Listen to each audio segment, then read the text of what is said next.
Баршаңызға қайырлы күн. Менің каналыма қош келдіңіздер. Бүгін сіздермен осындай мұз кәмпиттер, яғни леденцы дейміз ғой, сондай жасап үйренетін боламыз. Менімен бірге болыңыздар. Және менің видеомды соңына дейін көріп, лайк басып, комментарий қалдырып, қоңыраушаны басып қойыңыздар. Қазақша каналдың дамуына үлесіңізді қоса отырыңыз. Ең алдымен ыдысымызға шекерімізді салып, үстіне суымызды құйып араластырып аламыз.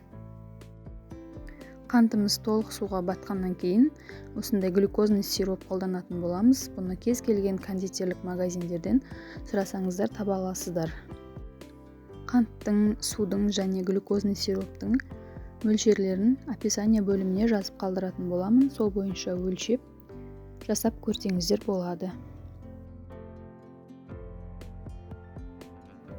Осылай барлығын араластырып, отымызды сәл көтеретін боламыз. Себебі массамыз қайнау керек.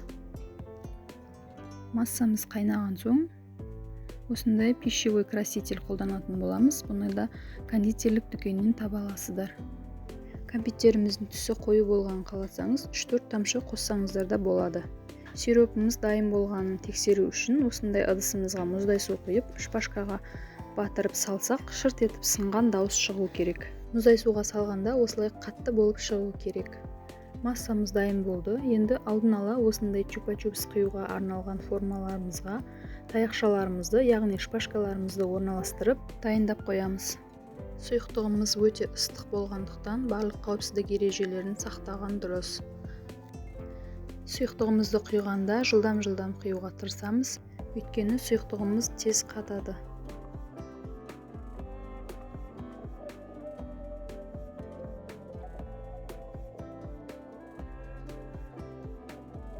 Формаларымызға құйып болғаннан кейін сәндеуге кірісеміз.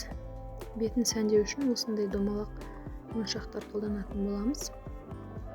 Бұны да кондитерлік дүкендерден алсаңыздар болады.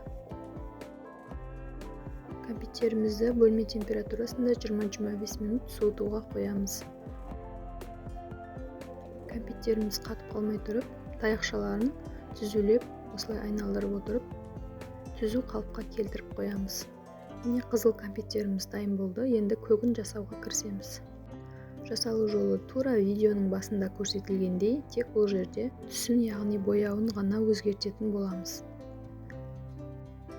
Осындай көк түсті пищевой краситель қолданатын боламыз. Бұны да кондитерлік дүкеннен таба аласыздар.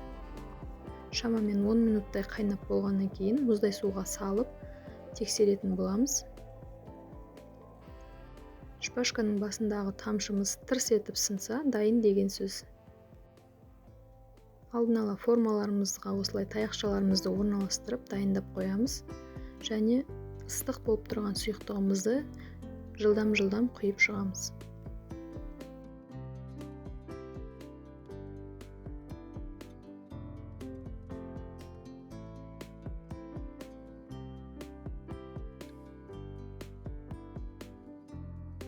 Бөлме температурасында 20-25 минут тұрғаннан кейін упаковка жасаймыз. Орайтын пленкамыздың осындай жабысатын бөлігін алып тастаймыз. Және белінен байлайтын сымымызды да өзімізге ыңғайлы болу үшін ортасынан 2-ге бөліп аламыз.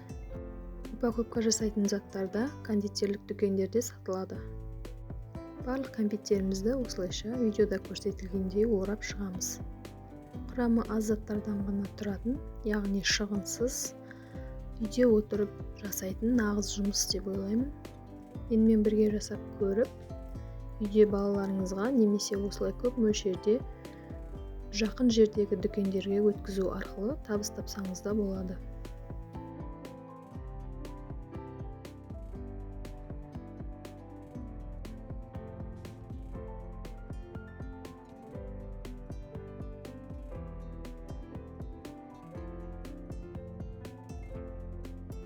Осылайша мұз кәмпиттеріміз дайын болды. Видеом ұнаса, каналыма тіркеліп, лайк басып, комментарий қалдырып кетіңіздер. Бүгінгі видеом пайдалы болды деген ойдамын. Соңына дейін көргендеріңізге рахмет. Келесі видеода кездескенше.